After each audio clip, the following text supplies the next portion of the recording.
Have you ever wondered what it's really like to manage luxury cars, fly in private jets, or navigate the world of ultra luxury travel? Well, my guest today, Rob Ferretti, doesn't just live in that world, he thrives in it. From renting Lamborghinis to dealing with the wealthy, Rob pulls back the curtain on what it truly takes to operate at the intersection of wealth, travel, and high-end experiences. But here's the thing, even if you don't live a life of luxury, this episode has something for you. Regardless if you're navigating points and miles or just curious about the jet set lifestyle, Rob's insights offer valuable lessons and a fresh perspective. Also, before we dive in, I do want to apologize for the audio quality on my end for this episode. I didn't realize until after recording that my computer was picking up sound from my laptop instead of my podcast mic. Thanks for understanding, and trust me, you won't want to miss this one. Welcome everybody to the Revolutionizing Your Journey podcast. I am your host, DeAndre Koch.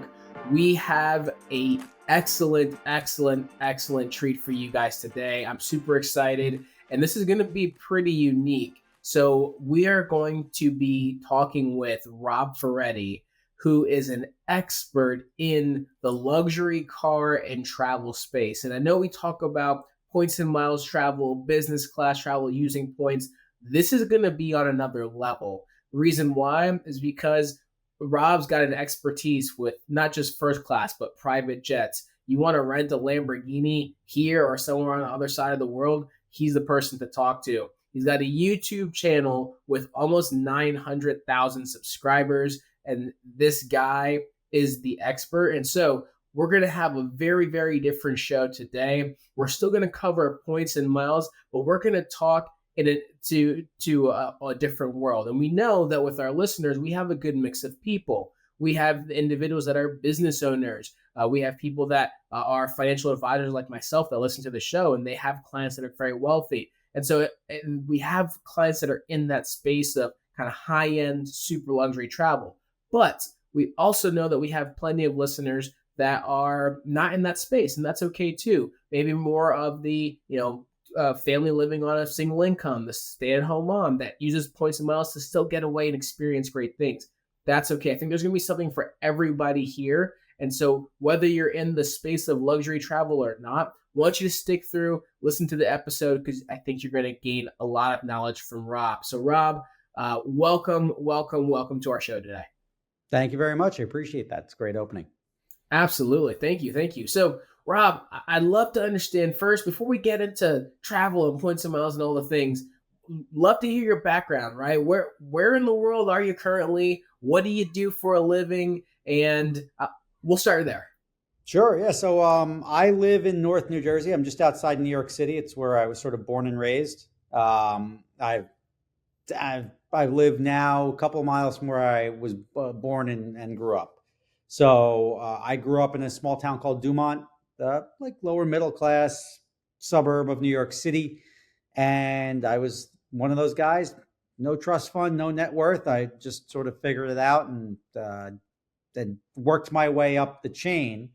And through that, I understand the value of a dollar. I think I'm going to be a fairly informative and relatable person to the podcast, because I've done the Spirit Airlines and the Frontier, and I still do Spirit Airlines and Frontier, but I've also been on private jets. And I've done the first class travel, and I've done give me a basic economy seat. So I've got the whole spectrum.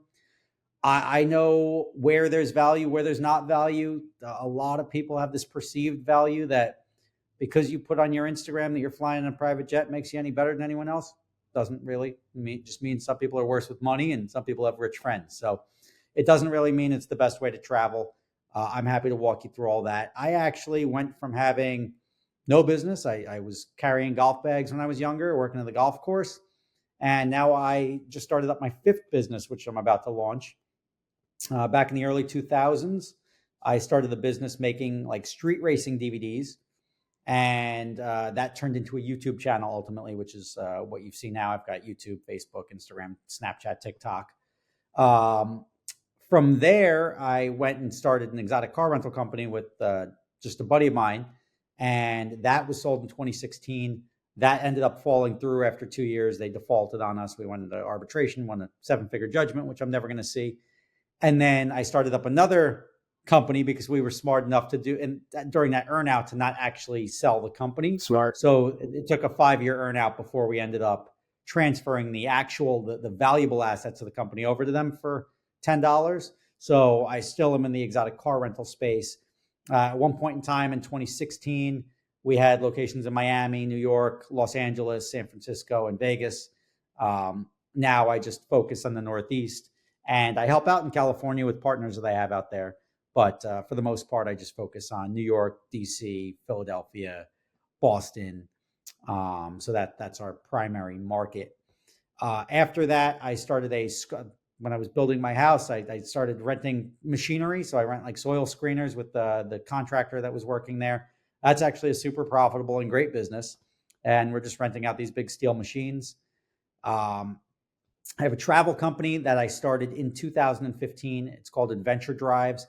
That is a company that puts on bucket list travel experiences several times a year for car enthusiasts. It's generally geared towards people that already own sports cars or are into that sports car realm. But we do a lot of European travel as well. So it's cost prohibitive to ship your car over to Europe. We've only had like one person ever ship their car over, and it was like an Alfa Romeo that he just wanted to drive his own car when he could have rented the same car for 25 cents on the dollar for what it cost him to ship his car over there. So a lot of people, you don't have to own a sports car to do these things. Even if it's cost prohibitive, if we're doing a 4 or 5 day trip, some people may just rent locally a sports car or something like that in lieu of shipping their car on a truck back and forth. And then the final business I just started, which is launching Q4 of this year, is a luggage company. And that's called Flipside Luggage. And that company, I was looking for a new suitcase because I do travel a lot. I probably travel 6 to 10 days a month. And it was time for me to get a new suitcase. And I was like, let me just find one that does this. And I couldn't find one that did what I was looking for. So I was like, all right, well, somebody must be sleeping on the patent. So, because I'm a curious guy. So I started looking and nobody had the patent on it. I'm like, that's weird. So I developed one and it cost me like 60 grand to make one bag. But I'm like, well, if I'm going to spend 60 grand to make this bag, at least it gets me my bag, but I'm also going to figure out how to sell these things. So that company, Flipside Luggage, is launching Q4 of this year. And it is launching with its first product, which is a carry-on, which opens from both sides. And there's a movable partition in the center. So you can have a clean side and a dirty side. So when you get back from your trip, take the clean stuff, put it right back in your drawer. Everything else goes in the wash. But also if you're a guy or somebody like me, you don't have to smell the 3 white shirts that you brought or something like that to figure out which one. You don't have to do the smell test to figure out. Yeah, there's no system. You're not stealing laundry bags from the hotels. If you smoke a cigar, or if you smoke something, you can put that clothing on the dirty side and it doesn't ruin the rest of your suitcase if you are traveling to different destinations. So there's 100 different ways people can implement it, but it's simply a high-end luxury suitcase that separates your clean and your dirty laundry without the gimmicks, right? No chargers. You can't drive it through the airport. There's nothing fancy about it. Except it's made in the same company or the same factory as, I won't mention the names, but a lot of $1,000+ carry-ons. I was able to network my way through the industry, that's a good thing about having a big YouTube channel. I was able to get the right contacts, and it's made side by side with some really big players. So the quality is there, and I'm excited to launch that come probably shipping the first week of December. Awesome. So there's my background. No, that's robust. I love how you talk about your start, right? So your start was like, hey, I was carrying bags, decent golf bags, right? Yep. As a kid, didn't come from anything, like didn't have a trust fund, right? You've built your wealth, built your success, and you're on your YouTube channel, right? I mean, you are surrounded by people's dream cars, the Lamborghinis, the Ferraris, the Aston Martins. I mean, you've got the Range Rovers, higher than that. I mean, you've got you name it, Pagani, Koenigsegg. Exactly. Yep. Yeah, you've got cars that are more expensive than most people's houses, which is really cool that you've built that. But let's take it back and talk through the travel side a little bit. Sure. Right? You just mentioned, the first class, or not first class, sorry, the private jet and hey, the Instagram look of, oh, I'm on a private jet. And I'll be honest with you, yeah, the private jet experience is fun, right? The ability to get in a car, you pull up to the tarmac, the plane's waiting, and you just take off, right? There's no security check. That's a really cool experience. But realistically, let's talk. How often do you think either you or even those that you know that are in the high end well space are flying private versus just doing first class or business class or whatever it may be? I mean, most people don't. Objectively, to actually fly like a private jet as your main mode of transportation, I would say you need to be like liquidity of like over $30 million. Anyone doing it below that, I think is pretty much wasting their money. To use a private jet as the primary means of travel, and I know people that have them, you're talking millions of dollars a year, 3 to 5, 6, $7 million a year and that's not even factoring in the depreciation of the plane or anything like that. That's just the cost of having this plane, fueling it, staffing it, and traveling the world.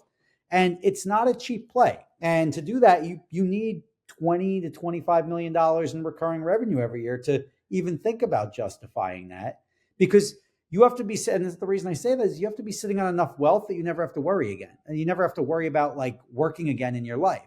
And if you've got enough passive income coming in where now you're just figuring out creative ways to spend money, go ahead and fly a private jet. Otherwise, a private jet's an absolute waste of money. It's for somebody to go out there and have a mortgage on their house and then also fly on a private jet makes no sense to me. Like I'm not a financial advisor, but you can start doing the math. Like if you're paying any interest for anything ever, you should not be flying private. Now, the step below that would be flying first class, right? And first class has its values, but I would always recommend not locking yourself into one airline and then just paying whatever they're looking for. Because flying first class is a much better experience, admittedly. But flying first class without spending more than you're spending for the rest of your trip is even better. And that's where the points and miles come in. And that's where getting creative when booking versus I'm going to Germany next month, and I'm looking at it's like $7,000 for the first class ticket to go to Germany on the flight that I'm on United. That makes no sense to me. Like that's the biggest waste of money. I'd rather sit in the back of the plane, and it's what the Delta is, right? If it was $6,000 for your economy ticket and $7,000 for first class, so then go ahead, splurge the extra $1,000. But the Delta is for the one-way tickets, probably $450 or $500 because it's $1,000 round trip for economy. $450, you're talking a $6,500 delta for me to be a little bit more comfortable for 7 hours. Right. I mean, if you think about the value of money and how far that money will go anywhere else, I could get 70 massages or whatever, 35 massages during the course of my travels to make up for that awful 7 hours in the back of the plane where so I mean, it's all objective, right? And like I coming from nothing and not just like being born rich, all you know how to do is spend money. But when you're building wealth over time, you have to realize where there's value and where there's not value and how to maximize the return on what you're spending.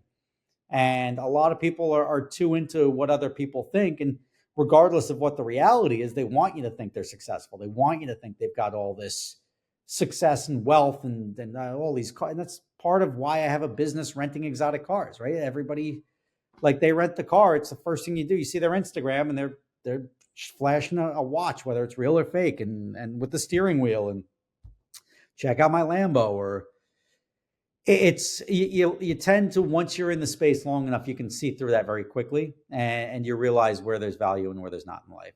So no, that's perfect. I think that's great. So let me ask you this. So are you typically, I mean, there's a lot of different strategies on using points and miles to fly first class or business class, more so long haul. How do you typically go about doing it? Are you spending the time to get the best redemption possible? Are you more so saying, you know what, I'm going to pay cash for economy and use my points to upgrade? Or are you not really trying to think about it too much and just using the chaser? Okay, go for it. It really is depending on my mood and depending on what I'm doing. Like if it's an overnight flight, like I generally won't look for a first class seat on a flight where I intend on being awake the whole time, right? Like the only benefit to a lay flat bed is if you're going to be going somewhere where you plan on sleeping and then you want to start your day and have a fresh start. Right. And there is value to getting some sleep, but that value is not $7,000. But that value to me is $1,000, $500, whatever it is at the time. But then also I'll fly the lower end or the non-mainstream U.S. airlines, and you'll generally get better options on European airlines like a Neos Air or an SAS. And what I'll do is I'll bid on the upgrade. So, and I did that. I actually made the mistake when I was going to Norway. I bid on the upgrade thinking I was just bidding for myself. I didn't realize it bid for everyone on my ticket. So I ended up like upgrading everybody. I'm like, hey, everybody wins. Like, so, but it wasn't intentional. But so I had the staff members that were with me ended up flying in lay flat beds as well, and they had the time of their life. But I ended up getting those upgrades, and I didn't think they were going to clear because I did the upgrade bid early. And when you do it early, they ask for less. As it gets closer to the flight, they start asking, well, the low bid is $850 now. And I think I bid like $600 a seat or something like that because that was their minimum bid. And that was to go from economy to lay flatbed first class. And you fast forward and like the day before the flight, I'm like, oh, let me see if I can up my bid a little bit just to, because I wanted a lay flat bed. And it was up to like $900 minimum bid. And I'm like, whatever, I'm out. I'm like, it's not worth it. I'll just sit in the back with my staff. And then like all of a sudden it clears all three. And I'm like, oh, but it cleared all three at the 600 that I previously bid.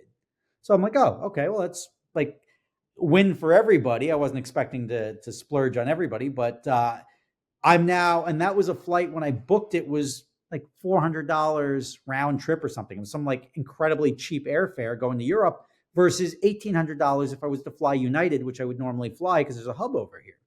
So I'll gladly save. I was already saving $1,400 a flight. Now, theoretically, even for less money, we got to fly first class there and then economy back for less money than it would have been for an economy ticket on a United flight. And SAS, they have an espresso machine. Like most airlines don't have espresso machines. I love espresso. Look at this. I was drinking an espresso before we started. And like, I don't drink coffee, but I go on an airline and they had good whiskeys. They had good an espresso machine. I was in heaven for at least those 7 hours. So that was worth it.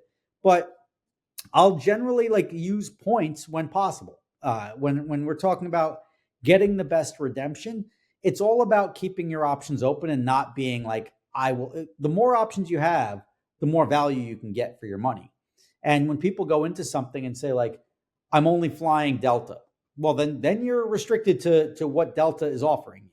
If you're saying like, look, I'm not loyal to any airline, because the airlines really aren't loyal to you, right? They'll just keep upping the expenditure. They'll give somebody who signs up for a credit card for $300. Guess what? They got the same status as you now. And it's like, that's frustrating. And I understand you're making money off of them, but like, I'm flying 10,000 miles a year on your airline and you're giving me this status. And that guy just signed up for a credit card while waiting on the tarmac.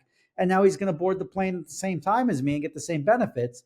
It's not really, the loyalty is not really there. And then they keep jacking up the minimum spends. I think United's up to like $6,000 or $7,000 for any reasonable, and that's qualifying dollars. It's not even total spend.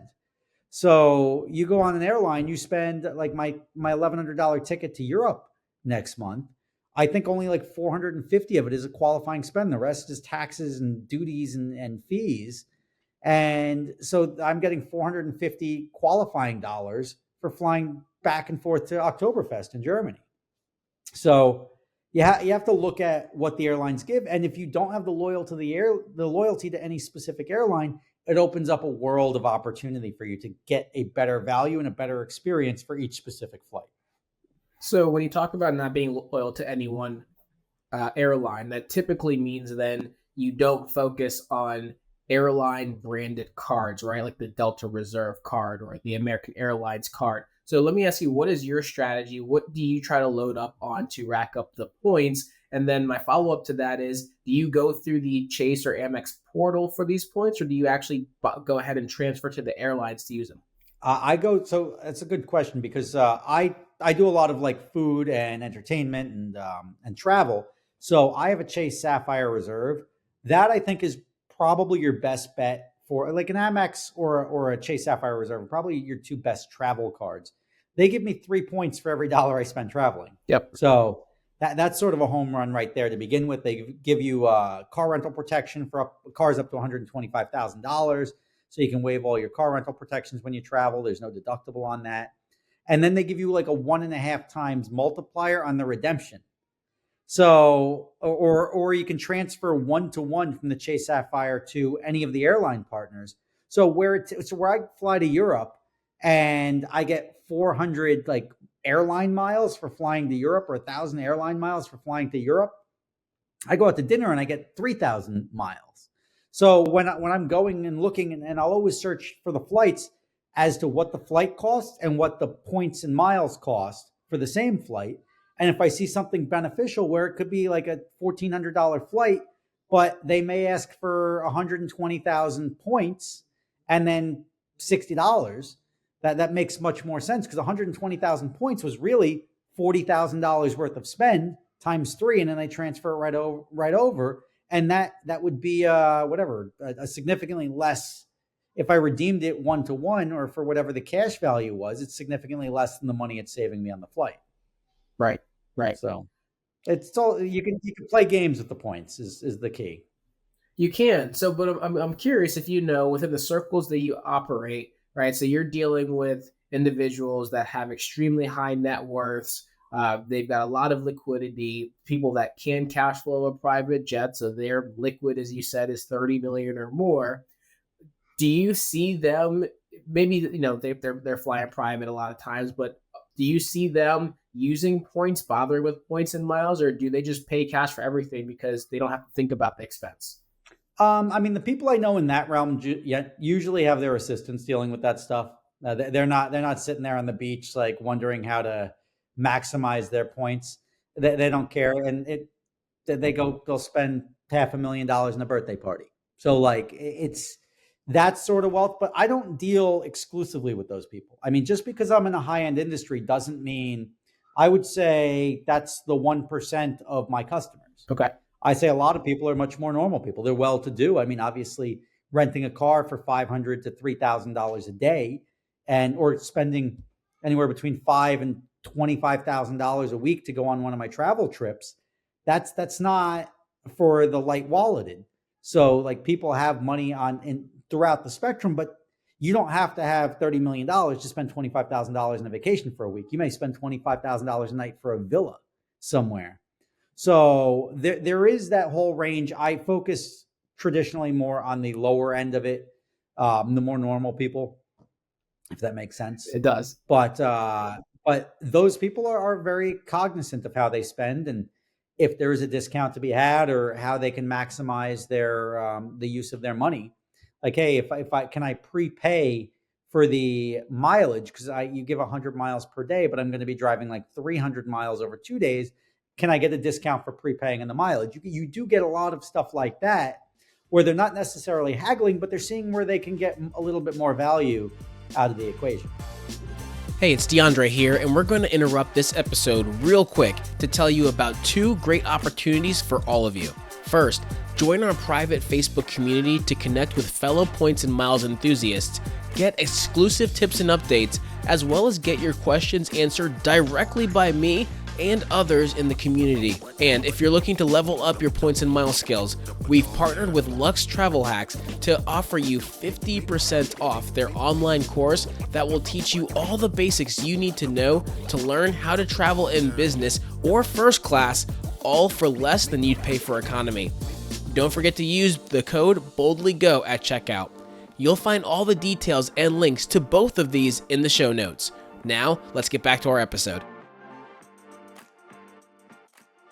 So I want to go ahead and pivot a little bit, right? So you talked about the rental car space, and you're in specifically the exotic high-end luxury rental cars. And I'm a car aficionado myself. I own a high-end performance car also. So I'm very in tune with that world. And I know that as a business owner, right, there's the opportunity to have high business spends, especially when you're in the business that you're in yourself. So I'm very curious, do you try to maximize your use of points and miles with your business spend? That's my first question kind of in this space. Sure. I mean, whenever I have the opportunity to pay on a credit card, I do. If there's no penalty in which to do so, I like to rack up the miles because you're getting a return on that. You're banking them, and the use of the miles is different. I don't know when I'm going to use it, but I use it when it's efficient.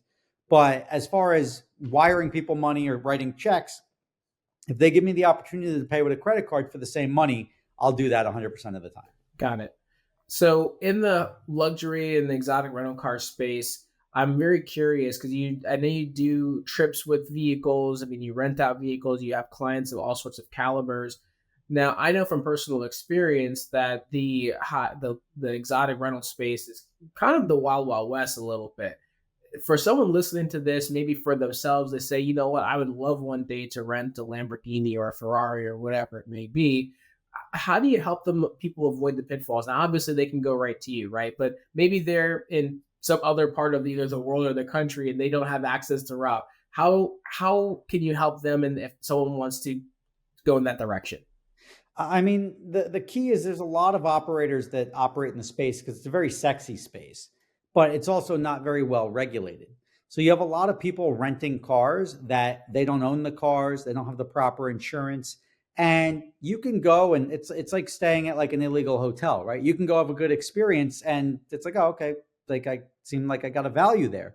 But it's when something goes wrong is the problem, and that's why you want to deal with a legitimate company. You can generally sniff out illegitimate companies because they'll advertise every car. Oh, we rent Bugattis, we rent this, we rent that. And clearly they can't have such, if you've never heard of them or they've got 6 reviews or 100 fake Google reviews, you can sort of sniff out that they don't actually own the cars. One way to see if they own all the cars is if you go to their website and all the cars photographed are in the same place. That's a much better indicator that they own these cars, right? Yeah, they've got the same background on all their photos. If they have a bunch of stock photos from like Ferrari's website or Google or like random dealership photos, you're going to realize it's like, hey, do you actually own these cars or are these your fleet?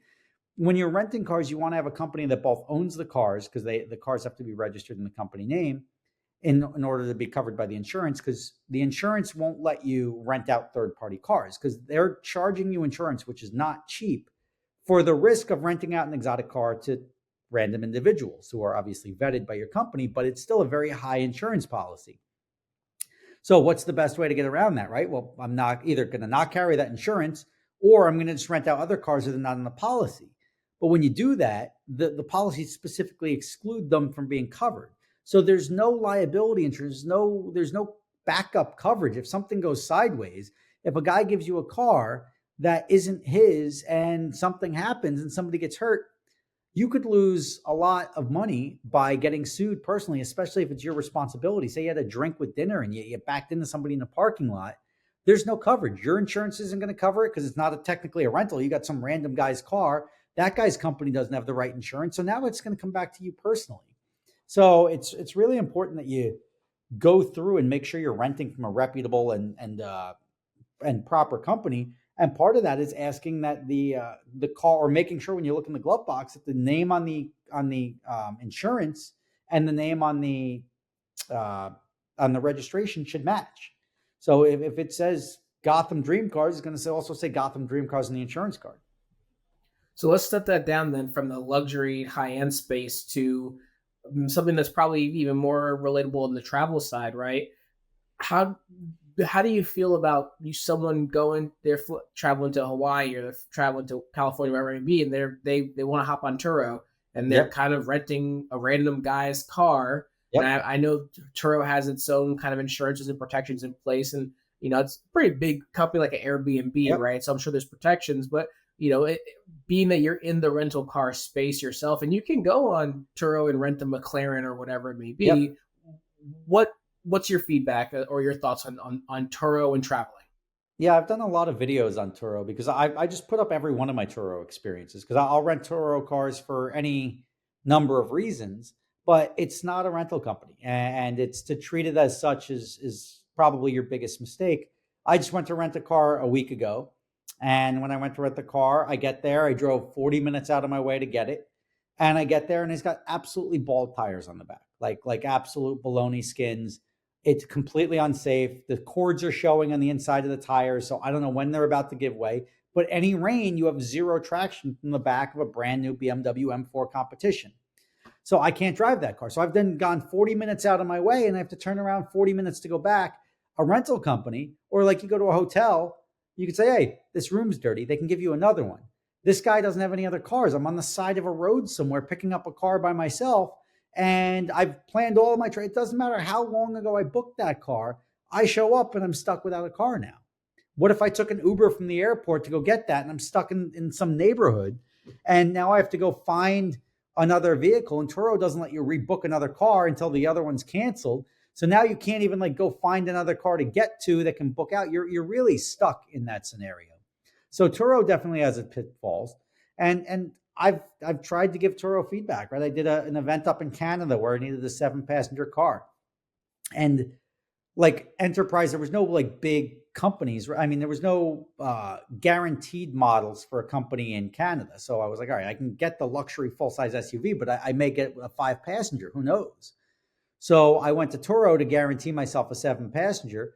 And what ended up happening is I get there, there's like body panels missing and it's damaged and like it's filthy. And I'm like, I can't, like, this isn't what was pictured on the website. Like I told Turo, I'm like, you should have the most recent delivery photos from the previous rental from the owner. So at least it's not like somebody trying to make it look bad. The owner's just taking photos around their car. So at least I know what condition something is in. Because again, I was stuck with that vehicle when I got that vehicle. So Toro's got a lot of shortcomings.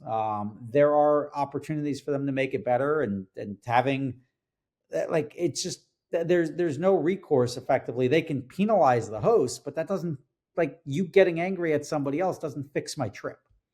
And there's been a lot of frustration I've had over the years with Turo where people misrepresent something or they're not a company. They don't know that they have to maintain their car. That guy may not have even known his tires were bald because he doesn't know the look. He's got no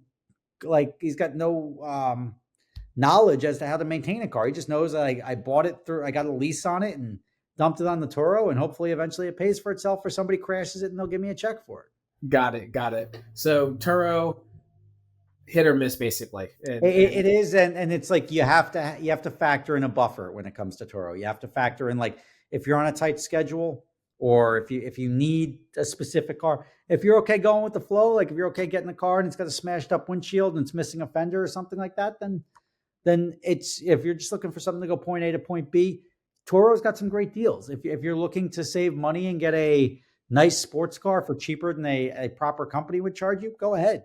I mean, these people that put their cars on Turo are generally less concerned about mileage, and all they care about is making their car payment. And that's different because they don't have the same overhead a company has with the actual insurance, paying an actual like commercial lease on a vehicle that the bank knows is being rented. They're just getting a personal lease or something like that, dumping it into the fleet, their Turo fleet, and then maybe 3 years from now, returning it back to the bank and saying like, oh, thanks for the lease. They're trying to arbitrage their way through life, but that's got a lot more risk than a lot of people are aware of or care to yield to until it's too late. Right. Absolutely. So Rob, as we start heading in the direction of wrapping this one up, I want to talk through your travel company and luxury travel in general. And you do some really cool experiences. How do you prioritize? So this is more so less about your company actually for this question, more about yourself. How do you prioritize where to splurge between the hotel, the experience, the flight, where you're using your points to balance that out? How do you balance for yourself where to focus on what part of the trip is the most luxurious? Is it the travel? Is it the experience? How do you define that, or how do you navigate that? I mean, this is a good example because we're doing our Germany trip. It really is it's situational, right? It's always going to come down to value. And sometimes we're restricted by just the size of the group that we have, that we can't fit into certain hotels. And like the Mandarin Oriental, which we're partnered with the Mandarin Oriental and the Four Seasons, they may just not be able to accommodate 30 or 40 people in their hotel. Because a lot of the times when we're traveling to somewhere in peak season.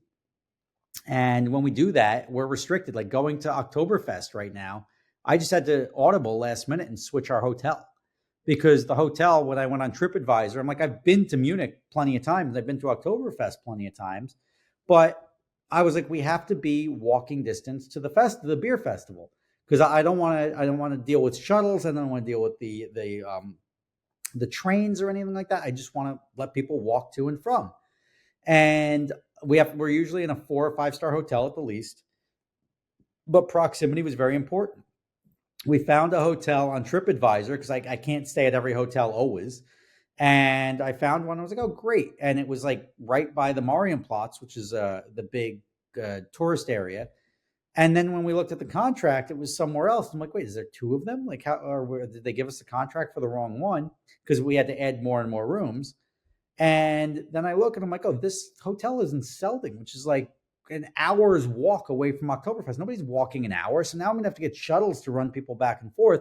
So last minute, I'm trying when even like a Holiday Inn is 500 euros a night, which is nuts. I need to not only get a 4 or 5 star hotel, but I have to get a 4 or 5 star hotel in prime location during Oktoberfest on a peak weekend where the hotel would normally be 130 euros a night. I'm spending 700 euros a night per room. So, I mean, there's a lot going on that I always have to manage in a situation like that.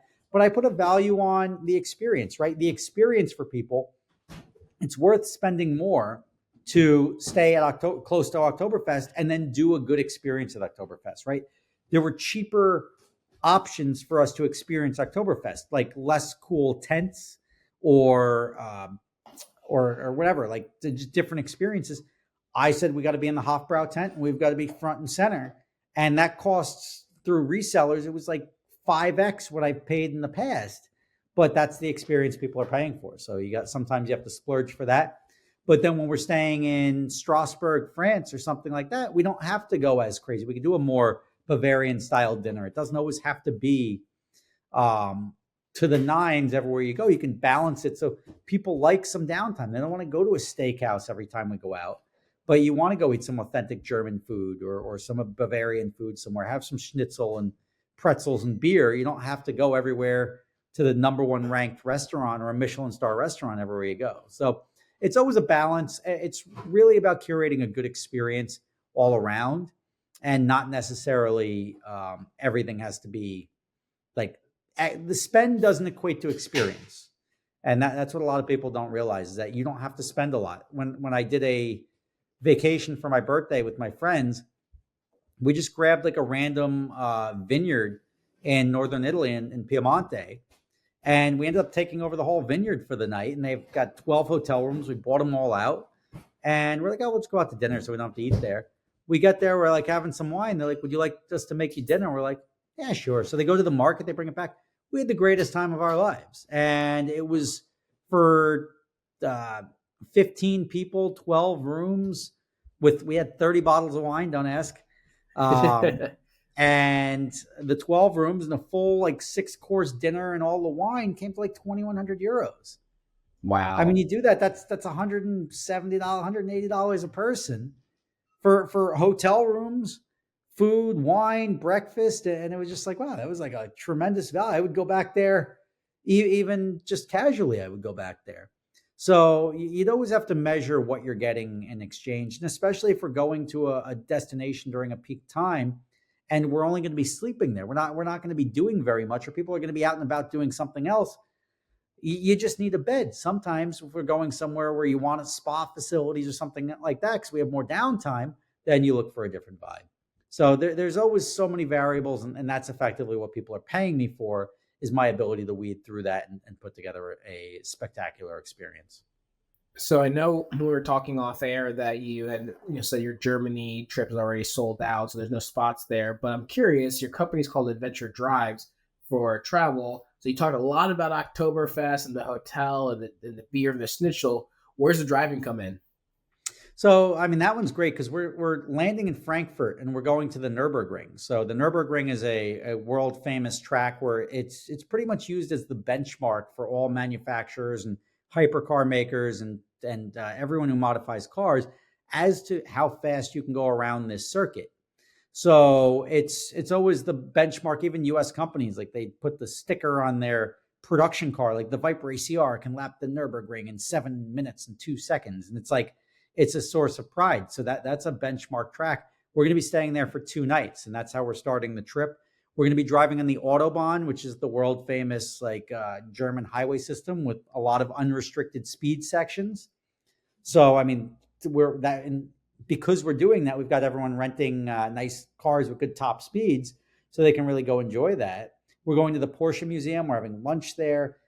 Going to Stuttgart. That's a very bucket list. This is all like bucket list stuff for car people. Like, if I go to Germany, I want to find my way over to the Porsche Museum. I want to go to the Nürburgring. I want to go drive on the Autobahn. And we're putting all these together and then doing other things along the way that are going to make it a pretty unforgettable trip for 5 days. Very cool. So I got to ask you, Rob, for yourself personally, so not through the business or company or anything like that, what is next for you as far as travel, bucket list, destination? Where are you looking to go? Maybe you're going to redeem some points for it, maybe not. But where's that next kind of trip that's on the radar for yourself or your family, whatever it may be, that's not tied to the company? I've got 2 or 3 coming up. I've got one for my friend's birthday, probably going to go to Scotland again. She's always wanted to go there, and she's turning 40, so we're going to go do some whiskey tasting and everything up in Scotland in October. In October, I still haven't booked it, but I launched a luggage company, and my production is being done in Vietnam, so I'm going to fly to Vietnam to go document and watch the initial production run, at least the first one. And then I've got 2 kids, they're 8 and 12. Instead of doing those ball pit parties and everything like that for 20 of their friends, it ended up costing me, and they were both born in the same week, 4 years apart. Go ahead. So it's always like a $5,000 week of like nonsense ball pit and pizza parties. I'm like, next year we're going to go somewhere. So I'm bringing them to Italy for 10 days for their birthdays in May. So I do a lot of both recreational travel and then professional travel. But I'm going to bring my parents, my wife, my kids to Italy. We're flying into Milan back and forth. Again, we're flying on Neos Air, and I didn't even put an upgrade bid in.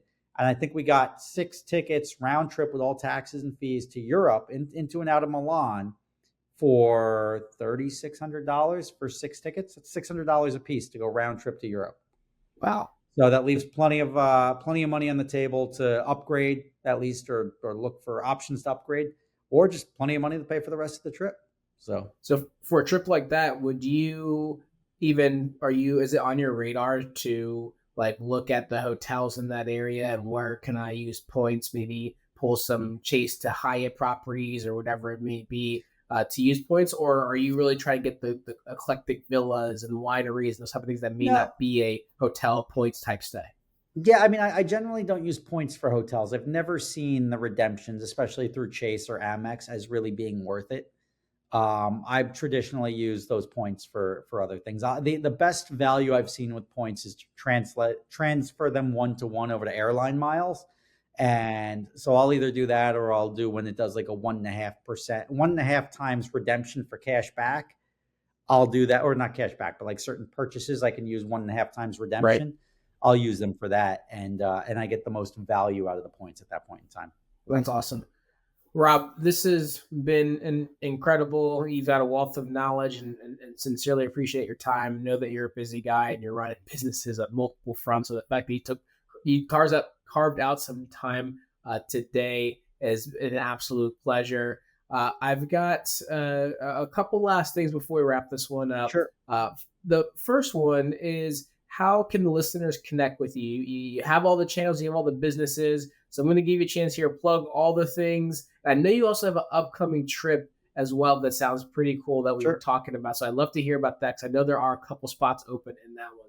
So I'm going to take a step back and let us know, where can we follow you? And then what are some of the things that our listeners might want to plug into you on that you have coming down the pipeline?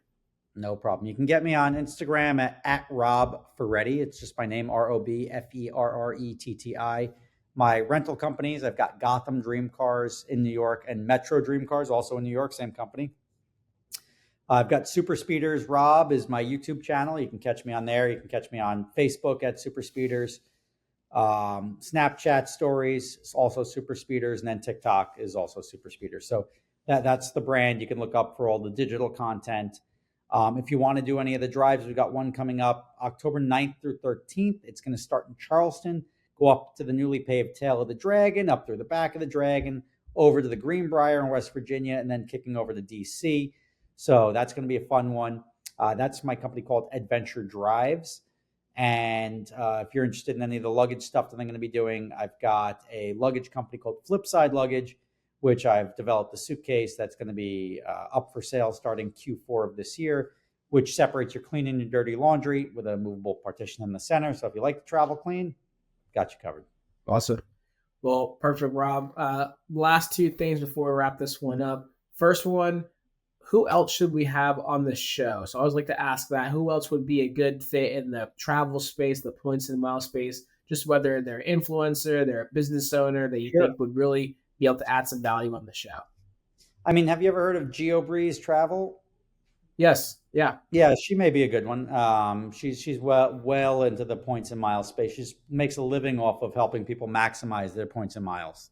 So you may want to reach out to her. Perfect. We could do that. And then last thing, Rob, any final thoughts? Anything you want to add that you didn't mention, or anything else you want to throw out there to our listeners? Yeah, I mean, it's more of a general thought, but don't be impressed by people that fly first class or fly on private jets. Like a lot of people tend to get clouded. Wow, look how great everything is, but a lot of it's fake. And even if they have money, just some of them may still be a-holes. So don't envy people just because of how much money they have. Just be a nice person and enjoy your life. So don't look at those superficial things and give people more credibility like they're anyone better than you or anything more special than anyone else. Rob, I love that. I think that's great advice. On the thing with social media, right, is everyone likes to flaunt the perfection that is everything.